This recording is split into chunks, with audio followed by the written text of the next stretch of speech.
Welcome to Winvix agri practical classes. ಇವತ್ತಿನ ಒಂದು ವಿಡಿಯೋದಲ್ಲಿ ನಾವು second round second round provisional result ಬಗ್ಗೆ ಏನೇನೋ ಒಂದು ಅಪ್ಡೇಟ್ಸ್ ಇದೆ ಅಂತ ತಿಳ್ಕೊಳ್ಳೋಣ ಫ್ರೆಂಡ್ಸ್. ಇವತ್ತಿನ ಒಂದು ವಿಡಿಯೋದಲ್ಲಿ ಸೆಕೆಂಡ್ ರೌಂಡ್ ಪ್ರಾವಿಷನಲ್ ಅದು KCT ಸೆಕೆಂಡ್ ರೌಂಡ್ ಆಗಿರ್ತದೆ, ನೀಟು ಫಸ್ಟ್ ರೌಂಡ್ ಆಗಿರ್ತದೆ. KCT ಸೆಕೆಂಡ್ ರೌಂಡು ಹಾಗೆ ನೀಟು ಫಸ್ಟ್ ರೌಂಡ್ ಆಗಿರ್ತದೆ. ಸೊ ಆ ಒಂದು ಸೆಕೆಂಡ್ ರೌಂಡು ಮತ್ತು ಫಸ್ಟ್ ರೌಂಡ್ ಬಗ್ಗೆ ಅಪ್ಡೇಟ್ಸ್ನ ತಿಳ್ಕೊಳ್ಳೋಣ ಫ್ರೆಂಡ್ಸ್. ಇಲ್ಲಿ ನೋಡಿ, second round seat allotment result for the engineering, architecture, yoga and naturopathy, farm science, veterinary ಹಾಗೆ ಇನ್ನಿತರ ಫಾರ್ಮ್ ಡಿ ಮತ್ತು ಅನದರ್ ಕೋರ್ಸಸ್ಗಳಿಗೆ ಏನಾಗಿದೆ ಅಂತಂದರೆ ಸೆಕೆಂಡ್ ರೌಂಡ್ ಪ್ರಾವಿಷನಲ್ ರಿಸಲ್ಟ್ನ ಬಿಟ್ಟಿದ್ದಾರೆ ಫ್ರೆಂಡ್ಸ್. ಆ ಪ್ರಾವಿಷನಲ್ ರಿಸಲ್ಟ್ದು ಅಪ್ಡೇಟ್ಸ್ ಏನೇನಂತ ಇಲ್ಲಿ ನಾವು ಕ್ಲಿಯರ್ ಆಗಿ ತಿಳ್ಕೊಳ್ಳೋಣ ಫ್ರೆಂಡ್ಸ್. ಇಲ್ಲಿ ನೋಡಿ, U G NEET first round result ಆಗಿರ್ತದೆ. ಇದು ಯು ಜಿ ನೀಡ್ದು ಫಸ್ಟ್ ರೌಂಡ್ ರಿಸಲ್ಟ್ ಆಗಿರ್ತದೆ. ಹಾಗೆ ಸೆಕೆಂಡ್ ರೌಂಡ್ ಇಲ್ಲಿ KCTದು ಆಗಿರ್ತದೆ. ಈ ಸೆಕೆಂಡ್ ರೌಂಡಲ್ಲಿ ಪ್ರಾವಿಷನಲ್ ರಿಸಲ್ಟಲ್ಲಿ ಸೆಕೆಂಡ್ ರೌಂಡಲ್ಲಿ ಫಸ್ಟ್ ಮೇನ್ ಆಗಿ ನೀವು ಇಲ್ಲಿ ಅಬ್ಸರ್ವ್ ಮಾಡಬೇಕಾಗಿರೋದು ಏನಂತಂದರೆ, ಪ್ರಾವಿಷನಲ್ ರಿಸಲ್ಟು ನೆನ್ನೆ ಬಿಟ್ಟಿರ್ತಾರೆ ಫ್ರೆಂಡ್ಸ್. 23/8/2026 ಪ್ರಾವಿಷನಲ್ ರಿಸಲ್ಟ್ ಬಿಟ್ಟಿರ್ತಾರೆ. ಈ ಪ್ರಾವಿಷನಲ್ ರಿಸಲ್ಟ್ ಯಾವುದೇ ಥರ ನಿಮಗೆ ಆಲ್ಮೋಸ್ಟ್ 99% ಇದೇ ಆಗಿರ್ತದೆ. 99% ಇದೇ ಸೀಟು ನಿಮಗೆ ಒಂದು ಯಾವುದು ಫೈನಲ್ ರಿಸಲ್ಟಲ್ಲಿ ಇದೇ ಕಾಲೇಜು ಸಿಗುತ್ತೆ. ಏನಾದರೂ ಈ ಕಟ್ ಆಫ್ ವೇರಿಯೇಷನಲ್ಲಿ ನೀವು ಯಾವುದಾದ್ರೂ ಸ್ಟೂಡೆಂಟ್ಸ್ ಅಬ್ಜೆಕ್ಷನ್ ಹಾಕಿದರೆ ಅದು ಕರೆಕ್ಟ್ ಇದ್ದರೆ ಅಲ್ಲಿ ಸೀಟು 1% ಸೀಟು ಚೇಂಜಸ್ ಆಗುವಂಥ ಒಂದು ಚಾನ್ಸಸ್ ಇರ್ತದೆ. ಸೊ ಅದಕ್ಕೋಸ್ಕರ ಆಲ್ಮೋಸ್ಟ್ 99% ಈ ಪ್ರಾವಿಷನಲ್ ಒಂದು ಸೀಟ್ ಅಲಾಟ್ಮೆಂಟ್ ಏನಾಗಿರ್ತದಲ್ಲ ಅದೇ ಒಂದು ಕಾಲೇಜು ನಿಮಗೆ ಸಿಗುತ್ತೆ ಅಂತ ಹೇಳ್ಬೋದು. ಹಾಗೆ ಇಲ್ಲಿ ನೋಡಿ, ನೀವು ಇಲ್ಲಿ 23/8/2026 ಇದೇನು ಪ್ರಾವಿಷನಲ್ ಸೀಟ್ ಅಲಾಟ್ಮೆಂಟ್ ಆಗಿದೆಯಲ್ಲ, ಇದನ್ನು ನೀವು ವೆರಿಫೈ ಮಾಡ್ಕೋಬೇಕಾಗಿದ್ರೆ ನೀವು ಮೇನಾಗಿ ಏನು ಮಾಡಬೇಕಂತಂದರೆ, ನಿಮ್ಮ ಒಂದು ಸೀಟು ಈ ಕಟಪ್ ನೋಡಿದ ಮೇಲೆ ಏನೋ ಒಂದು ವೇರಿಯೇಷನ್ ಆಗಿದೆ ಅಂದರೆ ನೀವೇನು ಮಾಡಬೇಕಾಗಿರುತ್ತೆ, ಈ KA ಕೊಟ್ಟಿರ್ತಕ್ಕಂಥ ಒಂದು ಇಮೇಲ್ ID ಇದೆಯಲ್ಲ, ಈ ಇಮೇಲ್ IDಗೆ ನೀವೇನು ಮಾಡಬೇಕಂದ್ರೆ ಮೇಲ್ ಮಾಡಬೇಕಾಗತ್ತೆ. ಮೇಲ್ ಯಾವಾಗ ಮಾಡಬೇಕಾಗತ್ತಂದರೆ ಬಿಫೋರ್ 4 PM ಆನ್ 24/8/2026 ಇದ್ರ ಒಳಗಡೆ ನೀವೇನು ಮಾಡಬೇಕಾಗಿರುತ್ತೆ, ನಿಮ್ದು ಯಾವುದೇ ಥರ ಅಬ್ಜೆಕ್ಷನ್ ಇದ್ದರೆ as per cut off analysis ಅಲ್ಲಿ KA ಅಫಿಷಿಯಲ್ ವೆಬ್ಸೈಟಲ್ಲಿ ಕಟ್ ಆಫ್ ಅನಾಲಿಸಿಸ್ ಬಿಟ್ಟಿರ್ತಾರಲ್ಲ, ಸೊ ಅಲ್ಲಿ ನೀವು ವೆರಿಫೈ ಮಾಡಿಕೊಂಡು ನಮ್ಮ ಒಂದು ರ್ಯಾಂಕಿಂಗ್ ಈ ಕಟ್ ಆಫ್ಗಿನ್ನ ಕಡಿಮೆ ಇದೆ, ಸೊ ಅದಕ್ಕೋಸ್ಕರ ನಮಗೆ ಈ ಕಾಲೇಜ್ ಸೀಟು ಅಲೌಟ್ ಆಗಿಲ್ಲ ಅಂಥೇಳಿ ವಿತ್ ಪ್ರೂಫ್ ಸಮೇತ ಈ ಒಂದು ಮೇಲ್ ID ಇದೆಯಲ್ಲ, ಇಲ್ಲಿ ಕೊಟ್ಟಿರ್ತಕ್ಕಂಥ ಮೇಲ್ IDಗೆ ನೀವೇನು ಮಾಡಬೇಕಾಗಿರುತ್ತೆ, ಮೇಲ್ ಮಾಡಬೇಕಾಗುತ್ತೆ. ಯಾವುದು ಡೆಡ್ಲೈನ್ ಟೈಮ್ ಏನಾಗಿರುತ್ತೆ ಅಂದರೆ ಇವತ್ತು 4 PM 24/8/2026 ಒಂದು ಈ ಒಂದು ಡೆಡ್ಲೈನ್ ಒಳಗಡೆ ನೀವು ಏನು ಮಾಡಬೇಕಾಗಿರುತ್ತೆ, objection ಹಾಕಬೇಕಾಗಿರುತ್ತೆ.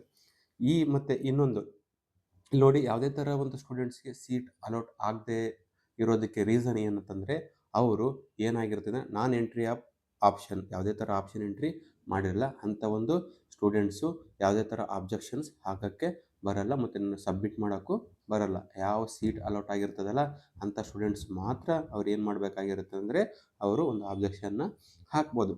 The final seat allotment result ಏನಾಗಿರ್ತದೆ ಅಂತಂದರೆ, ಇಲ್ಲಿ declared after the verification of the objection. ಇಲ್ಲಿ ನೋಡಿ, ಅಂದರೆ ಇವತ್ತು ಅಬ್ಜೆಕ್ಷನ್ ಡೇಟು ಕೊಟ್ಟಿದ್ದಾರೆ. ಅವರು ಅಫಿಷಿಯಲಿ ಏನು ಮಾಡಿದ್ದಾರೆ ಅಂದರೆ ಇವತ್ತು ಅಬ್ಜೆಕ್ಷನ್ ಡೇಟ್ ಕೊಟ್ಟಿದ್ದಾರೆ. ಇವತ್ತು 4 PM ಒಳಗಡೆ ಸ್ಟೂಡೆಂಟ್ಸ್ ಯಾರ್ಯಾರು ಅಬ್ಜೆಕ್ಷನ್ ಹಾಕ್ತಾರಲ್ಲ ಅದ್ರ ಬೇಸ್ಡ್ ಮೇಲೆ ನಾಳೆ ಅಥವಾ ನಾಡಿದ್ದು ಟುಮಾರೋ ಅಥವಾ ಡೇ ಆಫ್ಟರ್ ಟುಮಾರೋ ಏನಾಗಿರ್ತದೆ ಅಂದರೆ ಆವಾಗ ನಿಮ್ಮ ಒಂದು final seat allotment result mention ಮಾಡ್ತಾರೆ ಫ್ರೆಂಡ್ಸ್, ಅಥವಾ ರಿಸಲ್ಟ್ ಅನೌನ್ಸ್ ಮಾಡ್ತಾರೆ ಅಂತ ಹೇಳ್ಬೋದು. ಇದು ರಿಸಲ್ಟು ನಾಳೆ ಅಥವಾ ನಾಡಿದ್ದು ನಿಮಗೆ final result seat allotment result announce ಮಾಡ್ತಾರೆ. ಹಾಗೆ ಇಲ್ಲಿ ನೋಡಿ, ನೀವು ಇಲ್ಲಿ ನಿಮಗೆ ಕಾಲೇಜ್ ಸಿಗದೇ ಇರ್ಬೋದು. ಕಾಲೇಜ್ ಸಿಕ್ಕಿರ್ತಕ್ಕಂಥ ಕಾಲೇಜಿಗೆ ನೀವು ಯಾವುದೇ ಥರ ರೆಸ್ಪಾನ್ಸಿಬಿಲಿಟಿ ಯಾರಾಗಿರ್ತಾರೆ ಅಂದರೆ ನೀವೇ ಆಗಿರ್ತೀರಂತ KA ಅವರು ಕ್ಲಿಯರಾಗಿ ಇಲ್ಲಿ ಮೆನ್ಷನ್ ಮಾಡಿದ್ದಾರೆ ಫ್ರೆಂಡ್ಸ್, ಕ್ಲಿಯರಾಗಿ ಮೆನ್ಷನ್ ಮಾಡಿದ್ದಾರೆ. ಯಾಕಂದರೆ ನೀವೇ ಆಪ್ಷನ್ ಎಂಟ್ರಿ ಮಾಡಿರ್ತಾರೆ. ಹಾಗೆ ಈ ಸೀಟ್ ಅಲಾಟ್ಮೆಂಟ್ ಆಗದೇ ಇರತಕ್ಕಂಥ ಸ್ಟೂಡೆಂಟ್ಸು ನಿಮ್ಮ ಒಂದು ರ್ಯಾಂಕಿಗೆ ಆ ಕಾಲೇಜ್ಗಳು ಯಾವುದೇ ಥರ ಒಂದು ಕಾಲೇಜಿಗೆ ಸೀಟ್ ಅಲಾಟ್ಮೆಂಟ್ ಆಗಿರಲ್ಲ.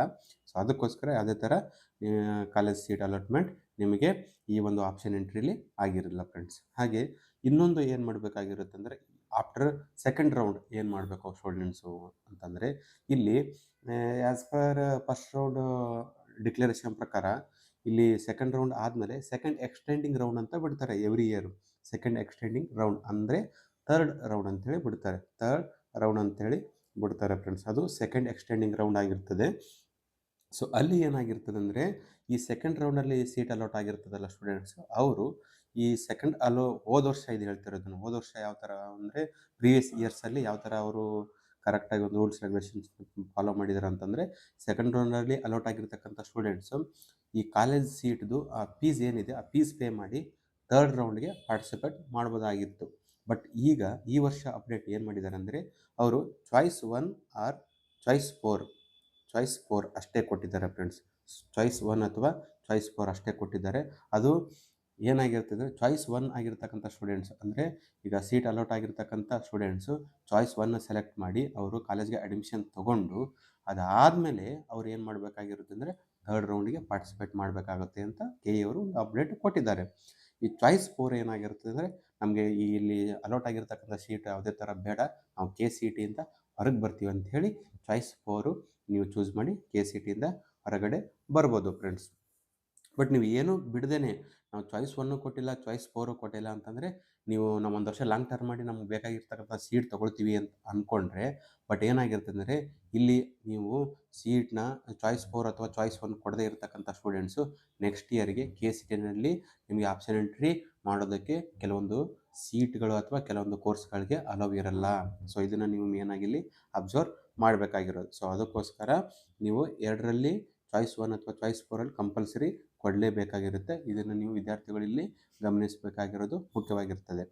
ಸೊ ಅದಾದಮೇಲೆ ನೀವು ಫಸ್ಟ್ ರೌಂಡ್ ಚಾಯ್ಸ್ ಕೊಟ್ರಿ ಅಂದ್ಕೊಳ್ಳಿ, ಡಾಕ್ಯುಮೆಂಟ್ಸ್ನ ಕ್ಲಿಯರಾಗಿ ನೀವು ಏನು ಮಾಡಬೇಕಂದ್ರೆ, ನೀವು ಎಲ್ಲ ರೆಡಿ ಇಟ್ಕೊಂಡಿರಬೇಕು. ಯಾವುದ್ಯಾವುದು ಡಾಕ್ಯುಮೆಂಟ್ಸ್ ಅಂದರೆ, ನೀವು ಕೆ ಸಿ ಟಿ ಅಪ್ಲಿಕೇಶನ್ ಹಾಕುವಾಗ ಯಾವುದ್ಯಾವುದು ಡಾಕ್ಯುಮೆಂಟ್ಸ್ ಇರುತ್ತೆ ಅದನ್ನು, ಹಾಗೆ ಅದರ ಜೊತೆಗೇ ನೀವು ಏನು ಮಾಡಬೇಕಾಗಿರುತ್ತೆ ಅಂದರೆ, ನೀವು ನಿಮ್ಮ ಒಂದು ಟಿ ಸಿ, ಎಲ್ ಸಿ ಅಥವಾ ಲಿವಿಂಗ್ ಸರ್ಟಿಫಿಕೇಟ್ ಅಂತಾರಲ್ಲ, ಸೊ ಅದನ್ನು ಎಲ್ ಸಿ ಅಥವಾ ಟಿ ಸಿನ ನೀವು ತೊಗೊಂಡು, ಹಾಗೆ ನಿಮ್ಮ ಪಿ ಯು ಸಿ ಮಾರ್ಕ್ಸ್ ಕಾರ್ಡ್ನ ಕಲೆಕ್ಟ್ ಮಾಡಿಕೊಂಡು, ನೀವೇನು ಮಾಡಬೇಕಾಗಿತ್ತು, ಒಂದು ಸೆಟ್ ಜೆರಾಕ್ಸ್ ಆಗಲಿ, ಇನ್ನೊಂದು ಸೆಟ್ ಒರಿಜಿನಲ್ನ ಇದು ಮಾಡಿಕೊಂಡು ಜೆರಾಕ್ಸಿಗೆ ಅಸಿಸ್ಟೆಡ್ ಮಾಡಿಕೊಂಡು ನೀವು ಎಲ್ಲ ಡಾಕ್ಯುಮೆಂಟ್ಸ್ನ ರೆಡಿಯಾಗಿ ಇಟ್ಕೋಬೇಕಾಗಿರುತ್ತೆ ಫ್ರೆಂಡ್ಸ್. ಈ ಡಾಕ್ಯುಮೆಂಟ್ಸ್ ಯಾವ್ದ್ಯಾವ್ದು ಬೇಕು ನಿಮಗೆ ಅಂಥೇಳಿ ನಮ್ಮ ಒಂದು ಟೆಲಿಗ್ರಾಮ್ ಗ್ರೂಪಲ್ಲಿ ಹಾಕಿದ್ದೀವಿ, green wings academy Telegram group.